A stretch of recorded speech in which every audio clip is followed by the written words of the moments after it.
أهلا بيكم في يوم جديد مع ندى عادل. كل يوم جديد ربنا بيكتبه لنا ليه معنى إنك تقوم تتحرك تعافر عشان توصل. وحلقة النهاردة هنتكلم فيها إزاي اليوجا خلتني أبقى واثقة في نفسي. أنا قبل اليوجا كنت شخص خجول جدا، ولما بقابل الناس بفضل ساكتة وما بتكلمش. كنت بحس إني هتكلم أقول إيه، ما عنديش أي حاجة أتكلم فيها، بتكسف جدا. غير كده وأنا في المدرسة، يعني في لحد أولى إعدادي ما كانش عندي صحاب خالص. كنت دايما بحس ان شخصي غير مرغوب فيه ومحدش بيحبني.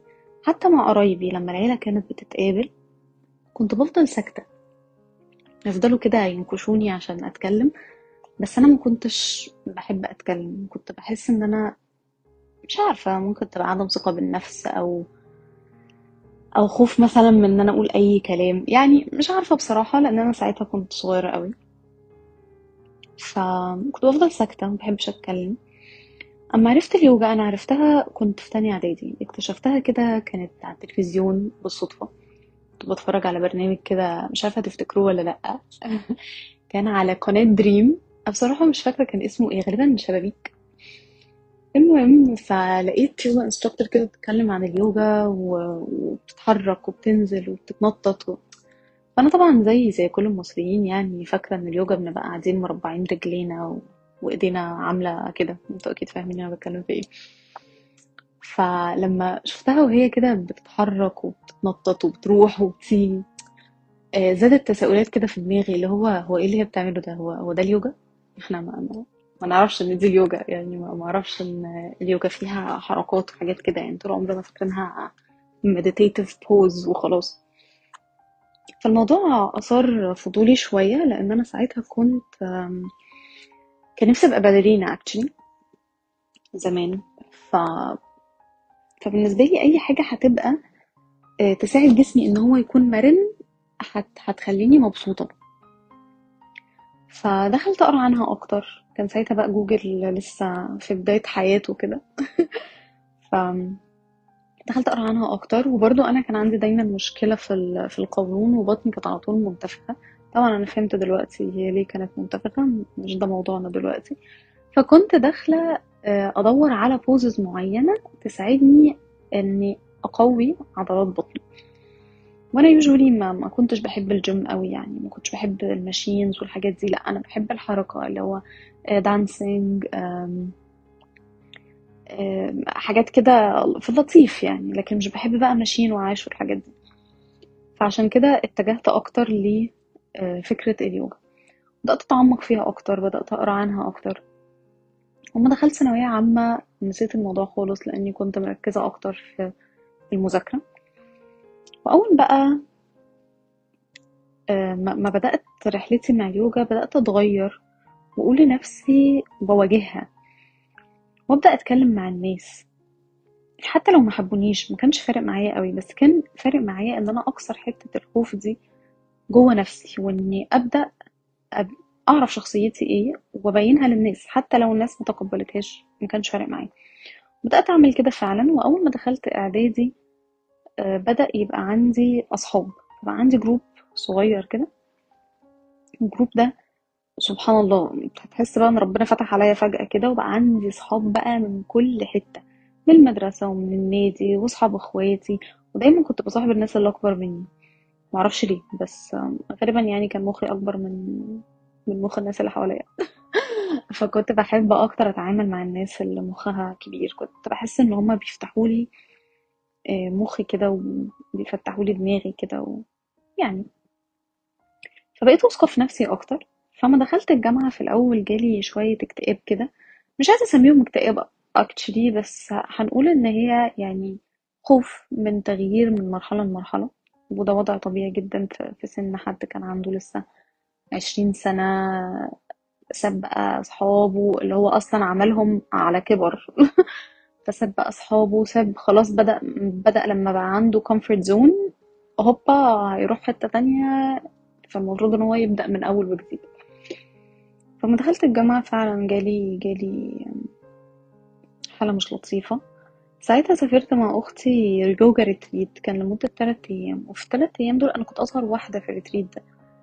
كنت لسه عندي 20 سنة، وكل الناس اللي معايا بقى 25 و30 وحاجات كده، فاللي هو أنا كنت حاسة إني صغيرة جدا. فكنت ساكتة طول ال3 أيام. كنت في وضع الاستقبال كده، اللي هو أنا جاية أفك شوية عن نفسي، وجاية أتعلم حاجة جديدة، وجاية أشوف ناس جديدة.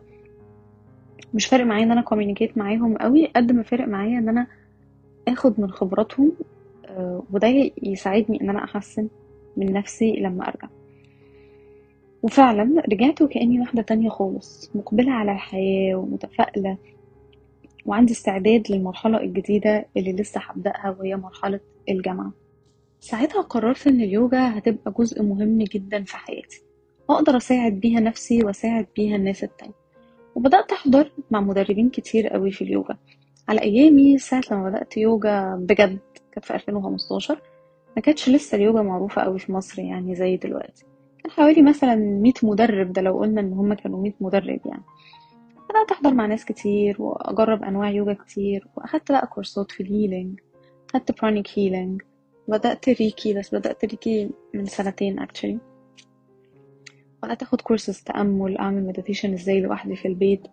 فده ساعدني ان انا اقرب من نفسي اكتر، واني الاقي نفسي، وان لما يكون عندي حاجة انا مشتتة فيها او كده، اقعد واتنفس واعمل مديتيشن. حتى لو انت بتعمل مديتيشن لوحدك، اللي هو it's a very simple way، انك بس تقعد تركز في نفسك، واي افكار تجيلك اللي هو بتتخيل كأنها سحابة وبتعدي، او كأن في شلال، افكارك دي بتتزحلق من على الشلال وبتروح.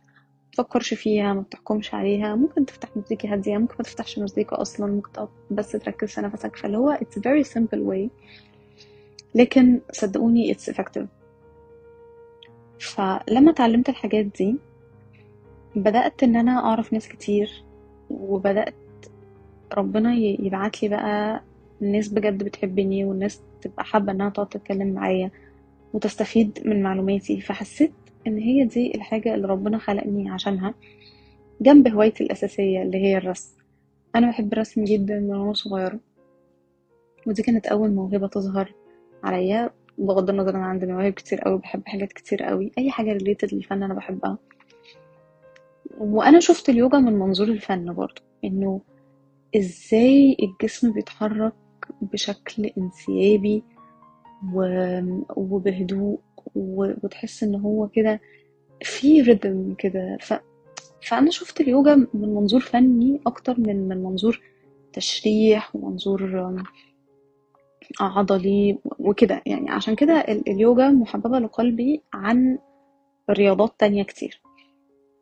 فبالنسبة لي حسيت ان هي فعلا حاجة جنب الرسم رهيبة ربنا رزقني بيها.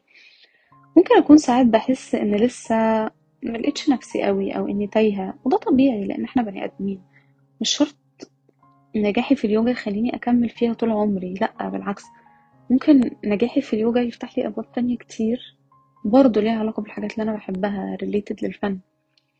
فهي دي الفكرة، ان اليوجا خلتني اثق في نفسي، وخلتني اثق في قراراتي، وحتى لو اخدت قرار غلط ف it's simple يعني. سهل وبسيط ان احنا نتغير، وان احنا نختار a new path، وان احنا نجرب ونقع ونقف. فاليوجا ساعدتني قوي في الحتة دي بصراحة. خلت عندي مرونة في التفكير، انه عادي، مش شرط ان الحاجة اللي انا بعملها دلوقتي دي او بحبها ان انا هفضل طول عمري احبها، لا عادي. الدنيا بتتغير واحنا بنتغير، وعشان نفضل مكملين محتاجين نواكب التغيير ده مع الدنيا، وان احنا ناخد كل حاجة بسهولة وببساطة وبيسر وبتفاؤل وبسعة قلب.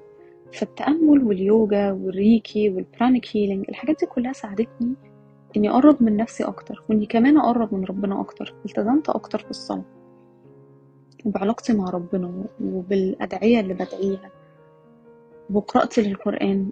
التزمت في حاجات كتير وساعدتني في حاجات كتير. فهي رحلة، انت بتختار الرحلة دي، انت عايز تستفيد منها بأنهي طريقة وفي أنهي طريق. وهتسلك طريق ان انت فعلا تعرف نفسك بجد، ولا انت ماشي مع ترند او ماشي مع موضة او اي حاجة من الحاجات دي. ففعلا لو انت اخدت الموضوع بجد، وان ربنا كنت متأكد ان هو هيرزقك الطريق الصح، هتلاقي بجد بيبان كتير جدا بتتفتح لك out of nowhere.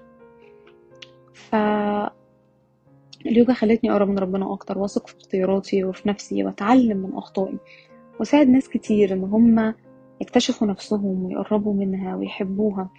اليوجا مش بس مجرد تمارين وخلاص لجسمنا، لا على فكرة جسمنا بجد ذكي جدا، وربنا أبدع في خلق أجسامنا. جسمنا غير ان هو يعني بيظهر عليه أمراض، بيظهر عليه أعراض تعب، كمان بيتخزن جوانا مشاعر. لما بتبقى مثلا مخنوق ومتضايق وما تطلعش خنقتك دي على طول تفضيها، بتتخزن في جسمك على فكرة، وبتبدأ تظهر لك أمراض جسدية. في أمراض جسدية كتير قوي، منها أمراض المناعة على فكرة، ليها علاقة بالنفسية. لما بتبقى نفسيتك غير متزنة بيبدأ جسمك يرياكت، تلاقي حتت معينة في جسمك بدأت توجعك، الركبة، اللور باك، الأبر باك، الرقبة. كل حاجة في كل منطقة في جسمنا من ذكاء جسمك وإبداع ربنا في خلق جسمك، كل جزء فيه سبحان الله بيخزن طاقات معينة وبيخزن حاجات معينة. فمع دراستي لليوجا وللحاجات دي بدأت أكتشف إن فعلا في أمراض كتير ممكن نتخلص منها بمجرد إن احنا مثلا ممكن نعيط، أو بمجرد إن احنا نعمل تمارين معينة. فممكن مع الوقت تخلي المشاعر المتخزنة في جسمنا دي تبدأ تهيل واحدة واحدة. في اليوجا يعني هي أسلوب حياة طبعا، مع إننا نركز في حياة أسلوب حياة صحي. بتاكل ايه، بتشرب ايه، ايه الحاجات اللي انت بتدخلها جسمك، ايه الحاجات اللي انت بتدخلها عقلك. وعقلك مهم جدا جدا، عقلك برضو ذكي، والسبكونشس بجد رهيب، ابداع ربنا في خلقه. لو قعدتوا تركزوا كده وتتأملوا في كل جزء في جسمكم فعلا ربنا خلقه ازاي، انتوا مش متخيلين. هتلاقوا كمية اعجاز وكمية ايات سبحان الله. فلما بتبدأ تظبط ان انت اكلك وشربك وتمرينك وطريقة تفكيرك، ان انت تثينك in a positive way، تفكر بشكل ايجابي، وان انت تعمل اللي عليك وتسلم الباقي لربنا، هتحس قد ايه نفسيتك احسن، مخك وذهنك اصفى، خليك تعرف تفكر احسن، تفكر بشكل بوزيتيف اكتر، تعرف تخطط لحياتك المستقبلية، وتعيش الحاضر وتتبسط بيه. فاسلوب الحياة ده بجد بيخلي ان كل ما بندور جوانا وفي نفسنا بنكتشف حاجات اكتر بكتير، وهنفضل نكتشف لحد ما نروح لربنا. اتمنى انكم تكونوا استفدتوا، وما تنسوش تقولوا لي رايكم في الحلقه، ويا رب يكون كل بودكاست بيزود فيكم حته او بيساعدكم على انكم تكتشفوا جزء في نفسكم. ما تنسوش تكتبوا لي في الكومنتس سواء عن سبوتيفاي او في يوتيوب، اكتبوا لي ايه الحاجات اللي انتوا نفسكم انكم تغيروها في نفسكم، وانا هعمل الريسيرش بتاعي واشوف اقدر اساعدكم ازاي، وايه التوبكس اللي عايزين نتكلم فيها. بتبسط قوي لما بتبعتولي مسجز برايفت على انستجرام او على تيك توك، او حتى كمان على كومنتس في يوتيوب. بتبسط اني اعرف رايكم، وبتبسط اني اعرف القصص بتاعتكم. فاستناكم في البودكاست اللي جاي. يومكم سعيد، اشوفكم الحلقه الجايه.